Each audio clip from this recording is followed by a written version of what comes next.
Hello बच्चों, madam की पाठशाला में आपका स्वागत है। मैं हूं आपकी मैडम सरिता, लेकर एक और नई वीडियो जिसका शीर्षक है विशेषण के भेद। विशेषण क्या होते हैं, इसके ऊपर मैं ऑलरेडी एक वीडियो बना चुकी हूं। उसका लिंक डिस्क्रिप्शन बॉक्स में डाल दूंगी, वहां पर आप जाकर सारा उसके बारे में सीख सकते हैं। एक छोटा सा फिर भी रिकैप कर लेते हैं कि विशेषण की परिभाषा क्या होती है। जो शब्द संज्ञा और सर्वनाम की विशेषता बताते हैं उन्हें विशेषण कहते हैं। ठीक है, विशेषण के 4 भेद होते हैं। पहला देखें,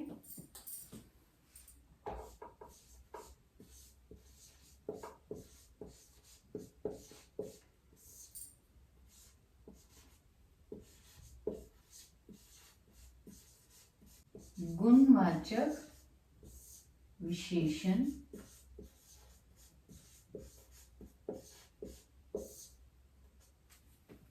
ठीक है, दूसरा है संख्यावाचक विशेषण।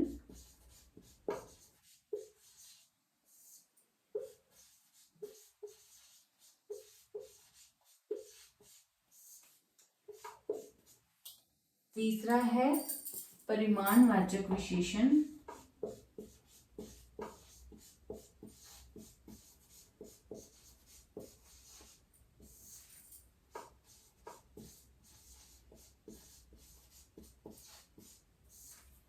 और आखिरी है सार्वनामिक विशेषण।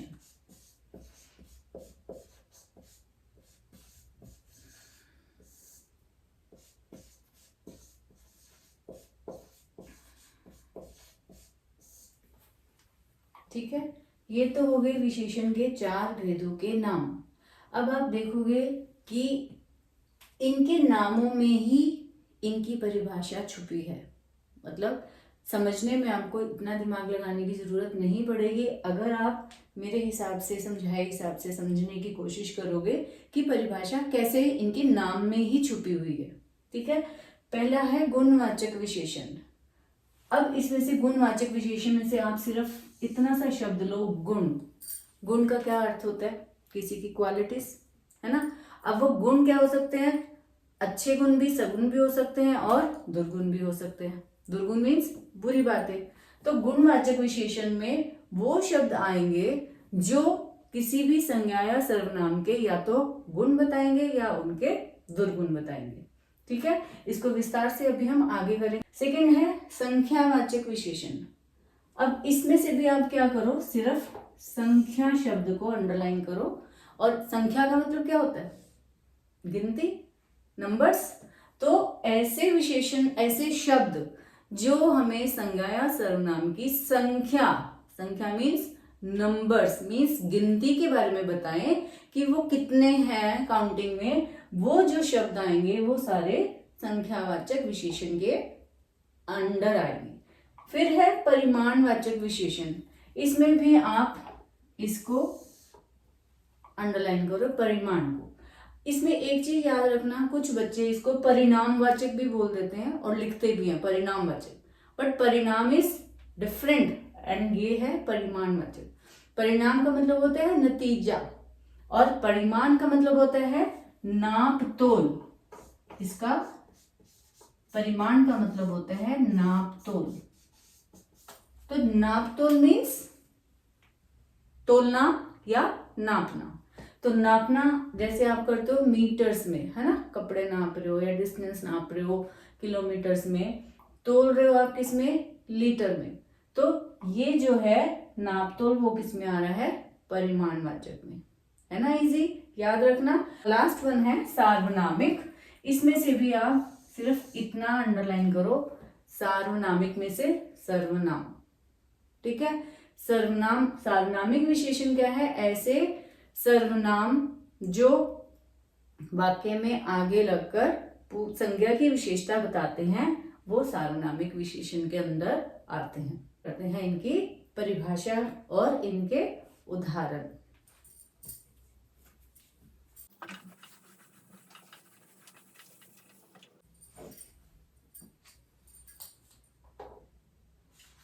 पहला है गुणवाचक विशेषण।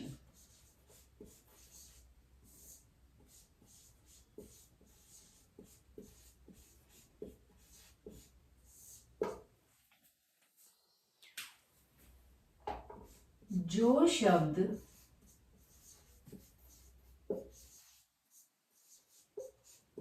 संज्ञा या सर्वनाम के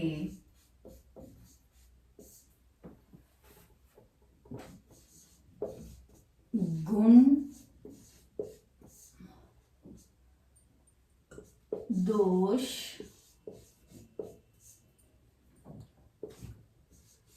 रंग, रूप, आकार,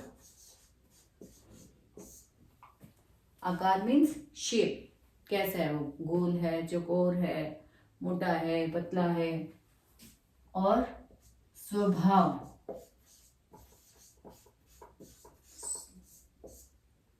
स्वभाव मीन्स उसकी नेचर कैसी है, वो ईमानदार है, वो लालची है, किस तरह का है, तो वो आ गया स्वभाव। जो शब्द संज्ञा या सर्वनाम के गुण, दोष, रंग, रूप, आकार, स्वभाव आदि के बारे में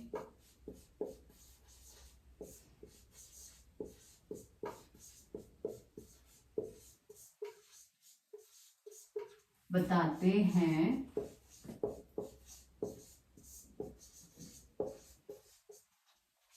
वे गुणवाचक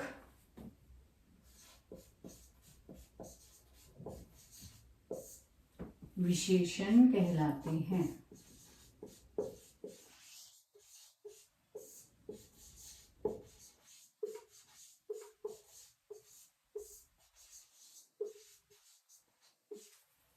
ठीक है, अब हम इसका देखते हैं एक उदाहरण। एक क्या, जैसे जैसे हमने डेफिनेशन लिखी है, इसकी परिभाषा लिखी है, उसके अकॉर्डिंग हम इसके उदाहरण बनाते हैं। गुण, गुण में आप क्या कह सकते हो, ईमानदार हो गया और मेहनती, है ना। ठीक है। दोष, दोष में क्या हो गया, उसकी कोई हमने बुरी बात बतानी है, जैसे आलसी, इसका ऑपोजिट ही ले लिया हमने, मेहनती का आलसी। उसके बाद रंग, रंग कैसा है किसी का, कोई लाल रंग की है शर्ट है, बाल कैसे हैं, आपके घर का रंग कैसा है, कार का कलर क्या है, आपके बैग का कलर क्या है, रंग क्या है, तो वो रंग जो है वो हम यहाँ पे कोई भी रंग ले सकते हैं। इसमें हमने ले लिया लाल, नीला। ठीक है। उसके बाद आ गया रूप, रूप में आ गया वो देखने में कैसा है, सुंदर है, बदसूरत है, कुरूप है, किसी की आंख अगर एक कम है तो वो कैसा है, या लात काम नहीं कर रही तो वो क्या, तो ये सारी चीजें जो आ जाएंगी वो किस में आ जाएंगी, रूप में। तो हम यहाँ पे रूप में लिख लेते हैं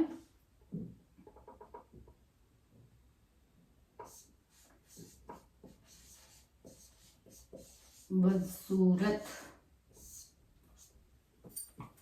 इसका ही ऑपोजिट ले लेते हैं खूबसूरत या सुंदर।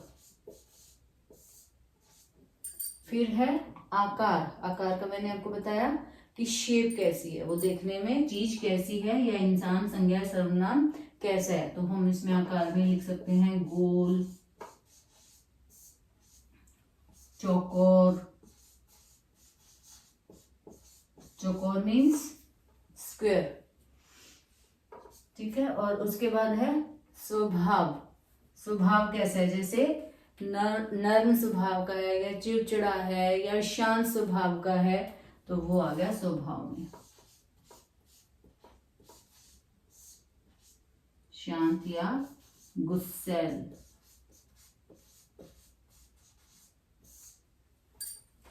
ठीक है।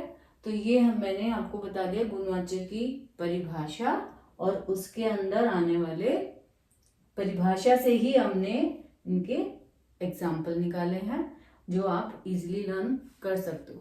क्या करना है आपने, सीधा गुण में देखना है, गुण लिख दिया, दोष में दोष लिख दिया, रंग में रंग लिख दिया, रूप में रूप लिख दिया, फिर आकार में उनका आकार क्या है, और स्वभाव में स्वभाव क्या। तो कितना इजी है, एग्जाम्पल्स निकालने डेफिनेशन से। ठीक है। अब हम इसका करेंगे दूसरा भेद क्या है? संख्यावाचक विशेषण।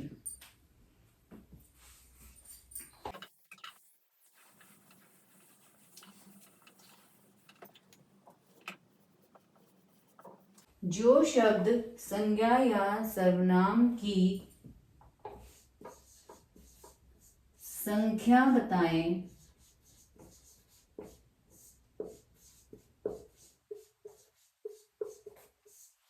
वे संख्यावाचक विशेषण कहलाते हैं।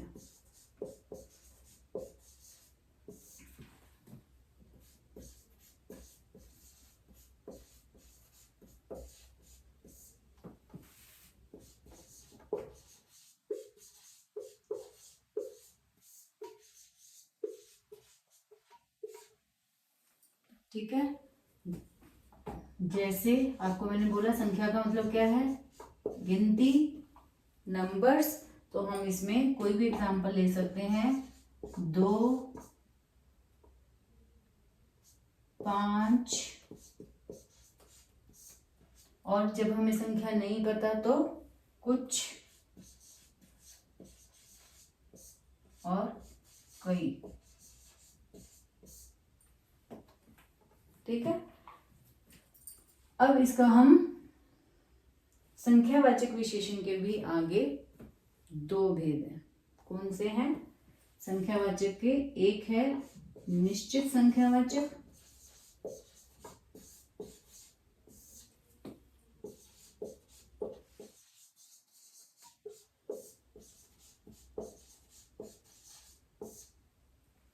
और दूसरा है अनिश्चित संख्यावाचक।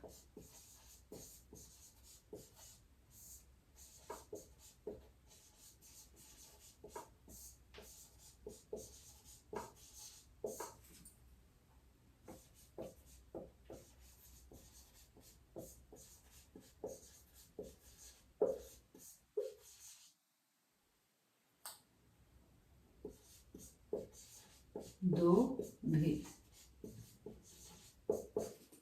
पहला और ये दूसरा। निश्चित संख्यावाचक, निश्चित से क्या मतलब है? निश्चित मीन्स जो आप डेफिनेट हो, आपको पक्की तरह से पता है।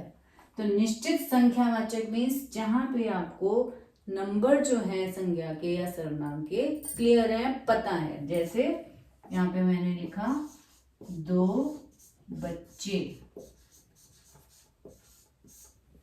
ठीक है, आपको बच्चे पता है कितने हैं संख्या में? 2। 10 फूल, फूल कितने हैं? 10। तो यहाँ पे ये जो 2 है और जो ये 10 है, ये किसका एग्जाम्पल है? निश्चित संख्यावाचक विशेषण का। ठीक है, अगला है अनिश्चित संख्यावाचक। इसके भी नाम में ही इसका डेफिनेशन छिपी है, अनिश्चित। अनिश्चित मीन्स जिसके बारे में आप श्योर नहीं हो, यू आर नॉट श्योर कि ये काम है या नहीं है, कुछ है या नहीं है, अनिश्चित। ठीक है, तो अनिश्चित संख्यावाचक, संख्या मीन्स नंबर, तो जहां पे accurate number is not given, जहां पे आपके पास निश्चित संख्या या नंबर्स नहीं है, वो है अनिश्चित संख्यावाचक। उसका एग्जांपल देखो,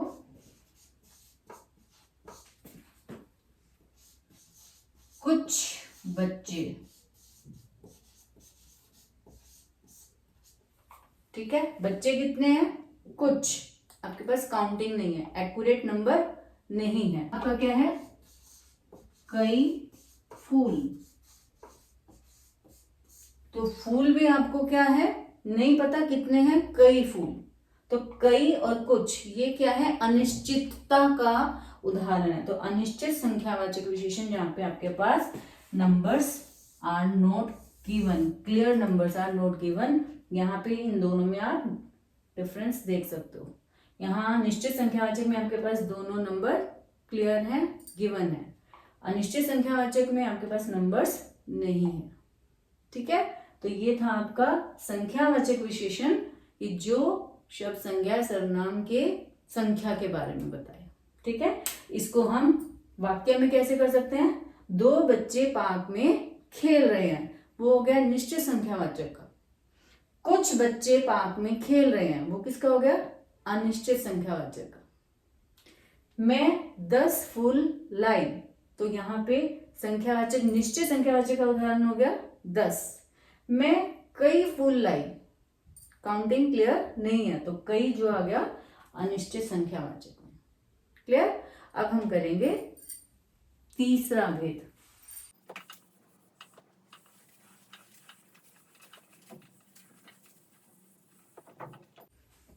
तीसरा भेद है परिमाणवाचक।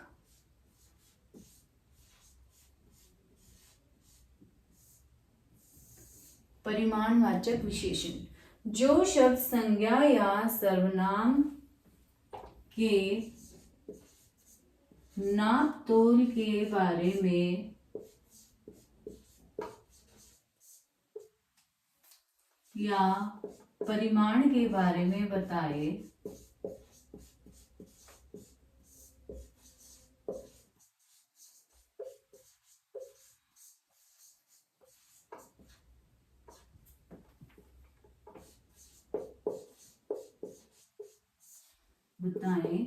वे परिमाणवाचक विशेषण, वे परिमाणवाचक विशेषण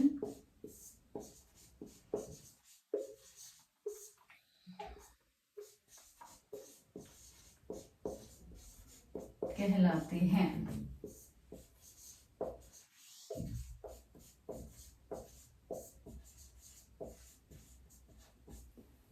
ठीक है।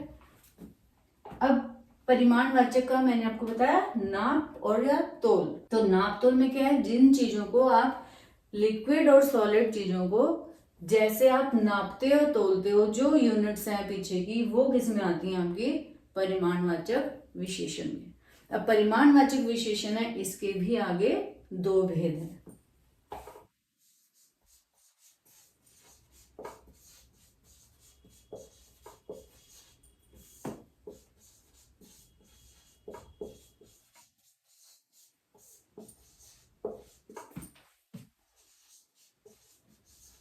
कितने हैं?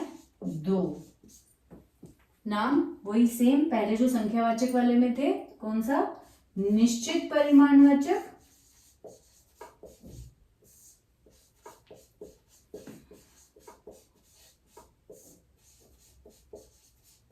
और दूसरा है अनिश्चित परिमाणवाचक।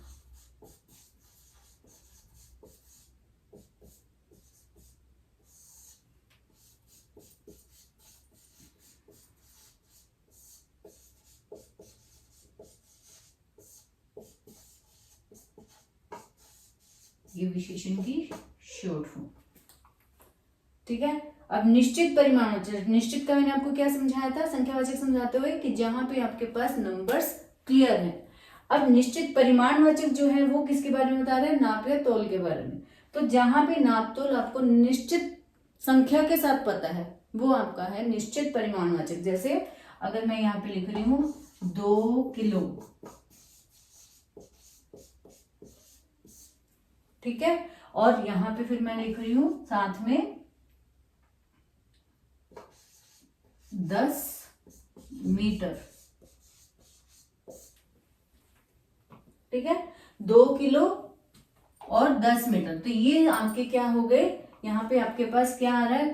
क्लियर नंबर्स के साथ यूनिट्स आ रही है कि किलो कितने हैं? 2 और मीटर कितने हैं? 10। अनिश्चित परिमाणवाचक में आपके पास ये नंबर्स नहीं होंगे क्लियरली, आपके पास सिर्फ यूनिट्स होंगी पीछे। उसके आगे जैसे क्या लिखा है? थोड़ा सा। अब यहां पे मैं इसको और क्लियर कर दूं आपको, 2 किलो दूध, ठीक है, और यहां पे मैंने लिख दिया थोड़ा सा दूध। तो यहां पर थोड़ा सा से मतलब है आपको नहीं पता कितना दूध, तो ये हो गया अनिश्चित परिमाणवाचक। ठीक है। उसके बाद यहां पर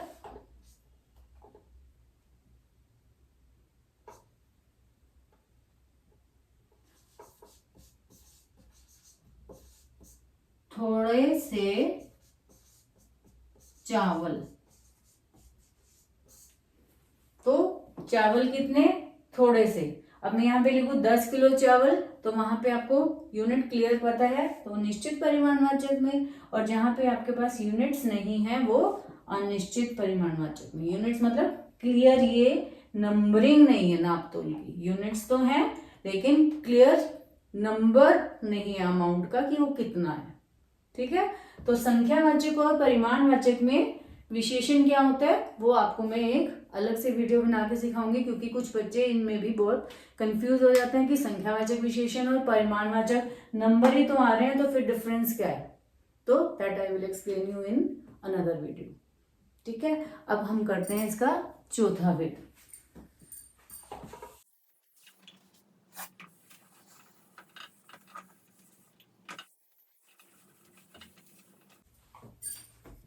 चौथा और आखिरी भेद है सार्वनामिक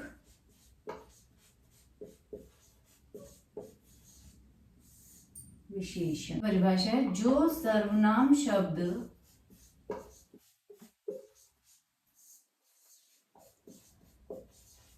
संज्ञा शब्दों के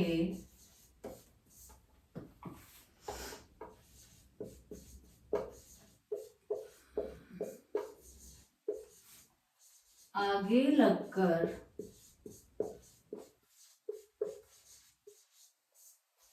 उनकी विशेषता बताते हैं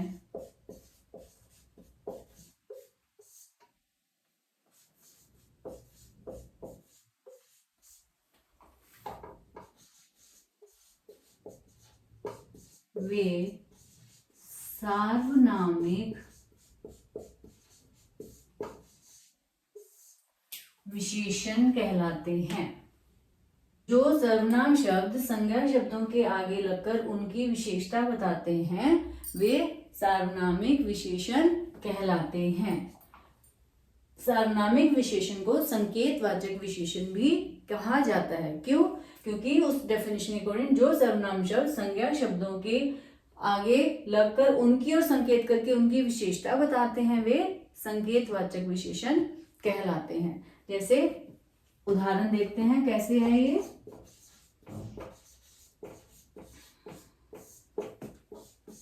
वह घोड़ा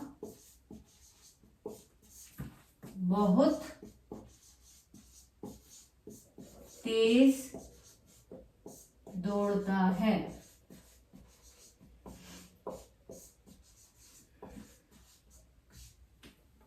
ठीक है, वह क्या है? सर्वनाम शब्द है। घोड़ा क्या है? संज्ञा शब्द है। और वह क्या बता रहा है? वह घोड़ा बहुत तेज दौड़ता है, उसकी ओर संकेत कर रहा है कि कौन सा घोड़ा? वह घोड़ा। तो ये क्या है? सार्वनामिक विशेषण का उदाहरण है ये क्या? सर्वनाम शब्द, लेकिन संज्ञा के आगे लगकर उसकी ओर संकेत कर रहा है, उसकी विशेषता बता रहा है कि वो कैसा है, तब ये क्या बन गया? सार्वनामिक विशेषण।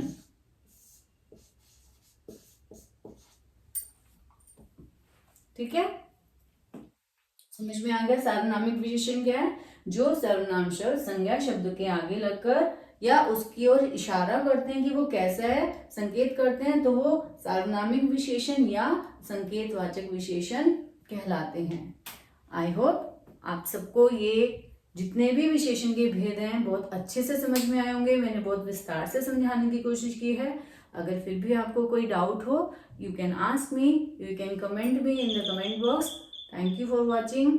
मिलती हूँ जल्द ही नई वीडियो के साथ। Till then bye.